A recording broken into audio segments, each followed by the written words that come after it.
మాజీ ముఖ్యమంత్రి వైసీపీ అధినేత వైఎస్ జగన్మోహన్ రెడ్డి అధికారులను బెదిరించడానికి వాడుతున్న భాష వెంటనే మానుకోకపోతే తగిన విధంగా బుద్ధి చెబుతామని భారతీయ జనతా పార్టీ రాష్ట్ర మాజీ అధ్యక్షులు ఎమ్మెల్సీ సోము వీర్రాజు తీవ్రంగా హెచ్చరించారు. స్థానిక క్వారీ మార్కెట్ సెంటర్లో ఉన్న బీజేపీ కార్యాలయంలో శనివారం జరిగిన మీడియా సమావేశంలో ఆయన మాట్లాడుతూ అధికారంలోకి వస్తాం, అంతు చూస్తాం అంటూ జగన్ బెదిరింపు ధోరణితో మాట్లాడటం సరికాదని వ్యాఖ్యానించారు. జగన్ ఏ అధికారిని ఏమీ చేయలేరని, ఇంకా అజ్ఞానంతో మాట్లాడటం ఆయనకి చెల్లిందని ఎద్దేవా చేశారు. పాలకులు చేసే పాలనను ప్రజలు నిరంతరం గమనిస్తూ ఉంటారని, అందుకే గడిచిన ఎన్నికల్లో వైసీపీకి బుద్ధి చెప్పారన్న విషయాన్ని జగన్ ఎప్పటికైనా గ్రహించాలని ఎద్దేవా పలికారు. పార్టీలో రాజకీయ భవిష్యత్తు నిర్ణయించేది ప్రజలు మాత్రమేనని, వారికి వ్యతిరేకంగా వ్యవహరిస్తే ఫలితాలు ఇలాగే ఉంటాయన్నారు.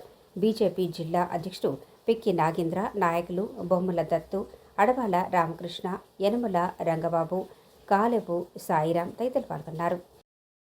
కలిసిపోయేటువంటి నీళ్ళని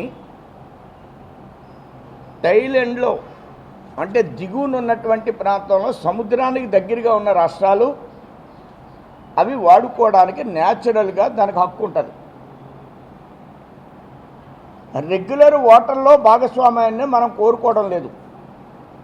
తెలంగాణ అనేకమైన ప్రాజెక్టులు కట్టింది, మన చంద్రబాబు నాయుడు గారు ఎప్పుడూ మాట్లాడలేదు.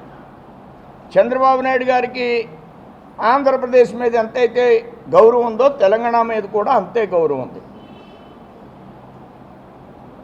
మానసికంగా తెలంగాణ గురించి మనం విడిపోయాం, తెలంగాణ మానసికం మూలంగా.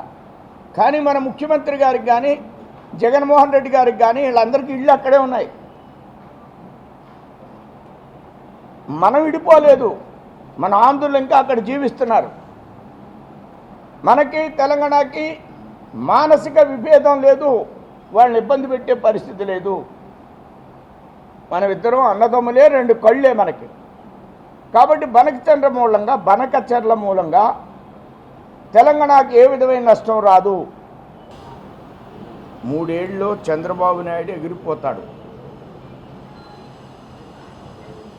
3 ఏళ్ళలో చంద్రబాబు నాయుడు ఎగిరిపోతాడు. మా ప్రభుత్వం వచ్చాక వడ్డీతో తిరిగి చెల్లిస్తాం. డిఐజీలు మాఫియా డాన్లుగా తయారయ్యారు. ఇవి అంటే 3 ఏళ్ళ తర్వాత ఈయన వచ్చేస్తాడు. వచ్చి ఏం చేస్తాడు? భూమి బీర్లు అమ్ముతాడా వచ్చి మరలా? లేకపోతే స్పెషల్ స్టేటస్ నమ్ముతాడా? దేనికి రావాలనుకుంటున్నారు మీరు రాజ్యంలోకి? దేనికి రావాలనుకుంటున్నారు రాజ్యంలోకి?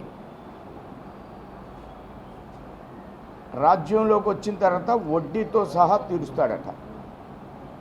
అప్పులు వడ్డీతో తీరుస్తాడా, లేక